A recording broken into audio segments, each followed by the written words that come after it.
তো দেখো একটা জিনিস শেয়ার করছি তোমাদের সাথে, এটা হচ্ছে কুমড়ো পাতা, ওই তো চাল কুমড়ো পাতা।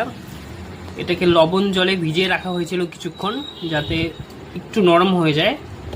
তো এটা দিয়ে একটা জিনিস তৈরি হচ্ছে, খাবার জিনিস তৈরির পদ্ধতিটা বলছি, নামটাও বলবো। একটা বানানো হয়ে গেছে, একটার সাথে আরেকটা উল্টো করে বসানো হলো, তারপরে এখান থেকে একটা মিশ্রণ দেওয়া হচ্ছে। এই মিশ্রণটা হচ্ছে পেঁয়াজ কুচি আছে, আর সাথে আছে নোনা ইলিশ। নোনা ইলিশ অনেকেই হয়তো চেনো, অনেকেই চেনো না, যেটা অ্যাকচুয়ালি ইলিশ মাছকে প্রিজার্ভ করে রাখা হয় লবণ দিয়ে মেখে। লবণের প্রিজার্ভেশনের কারণে সেটা নষ্ট হয় না, এবং এটা একটা আলাদা স্বাদও থাকে, এই জন্য এটাকে নোনা ইলিশ বলে। আর এটাকে তারপর 4টা ফোল্ড করা হবে, মিশ্রণটা ভিতরে দিয়ে এটাকে ফোল্ড করা হচ্ছে।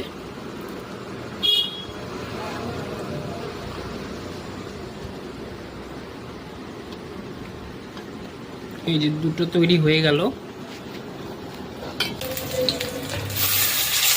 তো ওগুলো তো তৈরি হয়ে গেছে, এরপর একদম শ্যালো ফ্রাই করে এগুলোকে ভেজে নেওয়া হবে।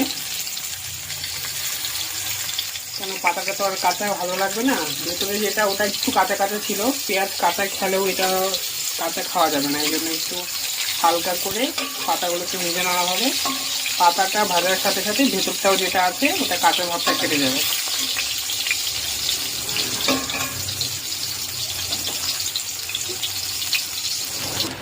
তো যেহেতু এগুলো পাতা খুব পাতলা হয়, এই কারণে একদম লো ফ্লেমে ভাজা হয়েছে, না হলে পাতা পুড়ে যাবে আর ভেতরে কাঁচাই থেকে যাবে।